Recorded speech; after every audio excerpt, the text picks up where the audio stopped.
అందుకే పైలట్ నేరుగా యేసుతోనే మాట్లాడాలని నిర్ణయించుకున్నాడు. తన అధికారిక నివాసానికి పిలిపించి ఒక ముఖాముఖి సంభాషణ జరిపాడు. పైలేటు ఒక రాజకీయవేత్తగా ఆలోచించి యేసుకో ఒక సలహా ఇస్తాడు.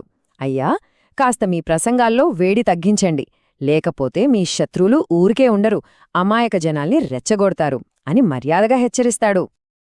కాని యేసు సమాధానం చాలా ప్రశాంతంగా కాని బలంగా ఉంది. ఆయన ఆ ప్రాపంచిక సలహాను సున్నితంగా తిరస్కరించి జరగాల్సింది జరగత తప్పదని, అది దైవ నిర్ణయమని సూచనాప్రాయంగా చెప్తారు. ఇక పస్కా పండుగ దగ్గర పడుతుండటంతో పరిస్థితి మరింత ఉద్రిక్తంగా మారింది. యేసుకు వ్యతిరేకంగా కొన్ని శక్తులు కలిసి ఒక పెద్ద కుట్రకు తెరలేపాయి. ఇక్కడ గమనించాల్సిన విషయమేంటంటే, మామూలుగా ఒకరికొకరు పడని 3 వర్గాలు అంటే హేరోదేయులు, సద్దూకయ్యులు, పరిసయ్యులు వీళ్ళందరూ యేసు విషయంలో ఒక్కటయ్యారు. తమ ఉమ్మడి శత్రువుని అంతం చేయడానికి చేతులు కలిపారు. సరిగ్గా ఇలాంటి సమయంలో పైలట్కు తన భార్య నుంచి ఒక అనూహ్యమైన హెచ్చరిక వస్తుంది. అది కూడా ఒక కల రూపంలో. ఆయన జోలికి వెళ్ళొద్దు, ఆయన పవిత్రుడు, అలా చేస్తే నీకు కీడు జరుగుతుంది అని ఆమె అతన్ని వేడుకుంటుంది. ఒకవైపేమో జనాల ఆగ్రహం, మరోవైపేమో తన మనస్సాక్షి. ఈ రెండింటి మధ్య పైలట్ నలిగిపోయాడు. ఎంత ప్రయత్నించినా జరగబోయే విపత్తును ఆపలేకపోయాడు.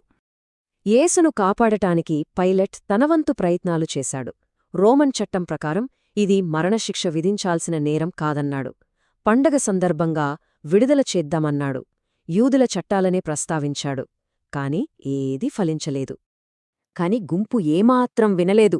వాళ్ల నోటినుంచి ఒకటే మాట, అతన్ని సిలువ వెయ్యండి, అతన్ని సిలువ వెయ్యండి. ఆ అరుపులతో రాజభవనం మొత్తం దద్దరిల్లిపోయింది. ఇక చేసేదేమీ లేక పైలట్ ఒక చివరి ప్రతీకాత్మకమైన పని చేస్తాడు. ఒక గిన్నెలో నీళ్లు తెప్పించుకుని అందరి ముందు తన చేతులు కడుక్కుంటాడు.